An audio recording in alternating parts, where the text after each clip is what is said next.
Assalamualaikum warahmatullahi wabarakatuh. Sampai paham. Yang merasa banyak dosa, jangan khawatir. Allah itu maha penerima taubat. Bahkan Allah cuma tidak menerima taubat. Allah bukan cuma menerima taubat, tapi menyukai orang-orang yang bertaubat. Dalam dalil dijelaskan, innallaha yuhibbut tawwabin wa yuhibbul mutatahhirin. Allah itu suka dengan orang-orang yang bertaubat dan mensucikan diri. So, yang bertaubat, wala taqnatu min rahmatillah. Jangan putus asa dengan rahmat Allah seakan-akan taubat kita tidak diterima. Itu agak sedikit berbahaya, berarti berburuk sangka kepada Allah. Jadi bertaubatlah. Innallaha yaghfirudz dzunuba jami'ah. Allah itu mengampunkan semua taubat dan dosa-dosa kita di masa lalu. Seberapa besar pun dosa kita, tidak akan sampai seperti Umar bin Khattab yang ingin membunuh Rasul, akhirnya masuk surga. Seberapa besar pun dosa kita, tidak akan sampai ingin membunuh anaknya hidup-hidup seperti dosanya Umar bin Khattab yang Allah akan ampunkan. Dan Allah telah ampunkan. So, tetap berdoa saja dan kemudian teman-teman bertaubat, menyesali yang terjadi dan jangan mengulangi lagi. Semoga bermanfaat ya. Nela Luki di sini, like, share video saya ini, follow kanal saya ini dan hadir di ceramah live dan tanya jawabnya aku, dan sampai paham. Assalamualaikum warahmatullahi wabarakatuh. Assalamualaikum warahmatullahi wabarakatuh. Sampai paham. Sebentar lagi ibadah kurban. Yuk simak pesan Ismail kepada ayahnya sebelum disembelih. Ismail berpesan kepada ayahnya sebelum beliau disembelih. Pesannya ini cukup masyhur. Yang pertama, ayah, telungkupkan wajahku ayah, agar aku tidak melihat pisau yang akan menebas leherku, yang aku khawatir aku akan merasakan takut dan engkau bersedih sehingga kita tidak bisa melaksanakan perintah Allah ini. Yang kedua, ayah, asah pisaumu ayah, agar aku tidak merasakan sakit dan takut dan membuat engkau lebih mudah untuk menyembelih aku. Pesan yang ketiga, angkat jubahmu ayah, agar tidak terkena percikan darahku. Aku takut ayah, andaikan jubahmu terkena percikan darahku sampai di rumah dilihat oleh ibu, sehingga ibu akan teringat-ingat kepadaku, sehingga ibu menjadi orang yang tidak ikhlas. Yang keempat, ayah, sampaikan salamku kepada ibu dan bersabarlah dan bertawakallah kepada Allah.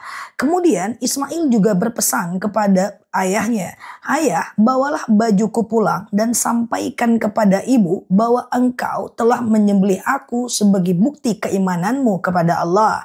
Ayah, jangan dekatkan anak kecil kepada ibu karena nanti dia akan mengingat-ingat aku untuk sementara waktu. Ayah, kurbankan aku, lupakan aku.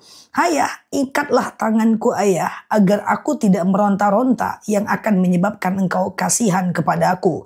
Pesan Nabi Ismail ini sebagai bentuk kecintaan penuh kepada Allah, melebihi cinta dirinya kepada dirinya sendiri dan kepada kedua orang tuanya. Bayangkan anak sekecil itu bisa berpesan sebelum dia melaksanakan perintah Allah.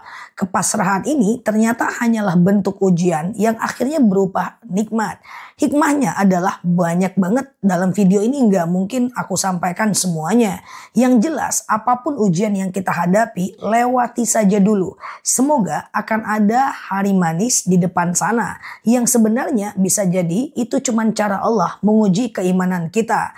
Yang akan berkurban, jangan lupa, jangan ragu. Selagi ada rezeki berlebih, berkurbanlah. Karena Ismail dan Ibrahim udah menunjukkan kepada kita pengorbanan yang lebih dibanding sekedar berkurban harta. Selamat berkurban dan teman-teman persiapkan hartanya, persiapkan kesehatannya, keimanan, dan pastikan niat berkurban hanya untuk Allah Azza wa Jalla. Semoga bermanfaat. Yang oke di sini, like, share video saya ini, follow kanal saya ini, dan sampai paham. Assalamualaikum warahmatullahi wabarakatuh.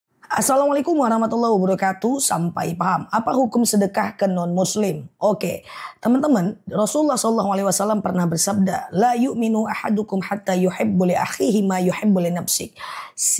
Tidak beriman kalian sampai kita itu mencintai saudara kita lebih daripada atau sama daripada kita mencintai diri kita sendiri.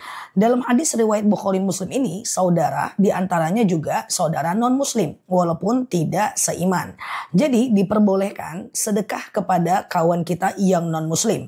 Hal ini juga terbukti suatu ketika Rasulullah sering memberi makan orang buta. Yang mana orang buta itu selalu dikasih makan di pasar. Suatu ketika Rasulullah meninggal, lalu Abu Bakar bertanya kepada Aisyah. Abu Bakar ini adalah bapaknya Sayyidatina Aisyah. Ya Aisyah, apa amalan daripada suamimu yang belum aku amalkan? Kayaknya semuanya udah engkau amalkan ayah. Ya udah, tolong beri satu amalan yang mana amalan itu bisa aku lakukan saat Rasulullah telah meninggal. Maka Aisyah berkata, pergilah ke pasar itu, ada orang buta yang selalu disuapkan oleh baginda Nabi makan. Suatu ketika Abu Bakar menyuapkan laki-laki itu, lalu ditangkap tangannya oleh laki-laki itu. Siapa kamu? Mana orang yang biasa menyuapkanku makan? Maka Abu Bakar berkata, menurut engkau, siapakah orang yang menyuapkan engkau makan itu? Maka orang buta itu berkata, yang penting dia adalah musuhnya Nabi Muhammad. Karena setiap aku hina dia, maka dia kasih aku makan. Aku hina dia, dia kasih aku makan. Makin aku hina, makin dia kasih aku makan. Berarti dia musuh Rasulullah. Lalu kemudian Abu Bakar berkata, dari mana engkau tahu aku adalah bukan orang yang biasa menyuapkan kau makan? Maka orang buta itu berkata, orang yang biasa menyuapkanku makan, itu dia lunakkan dulu, baru dia suapkan dengan penuh cinta dan kasih sayang. Tahukah engkau siapa yang menyuapkan kau makan selama ini? Dia berkata, ya sepertinya dia musuh daripada Nabi Muhammad. Apa kata orang Abu Bakar? Yang menyuapkanmu adalah engkau, orang yang engkau hina. Semakin kau hina dia, semakin dia suapkan engkau dengan penuh kelembutan. Itulah Islam, tidak membalas keburukan dengan keburukan. Akhirnya beliau masuk Islam. Dan banyak lagi data di mana Rasulullah itu juga baik kepada kawan yang non-muslim. So jangan khawatir ya, kita boleh baik dengan mereka. Tetapi dalam hal agama yang kita harus terpisah dengan mereka. Itu aja.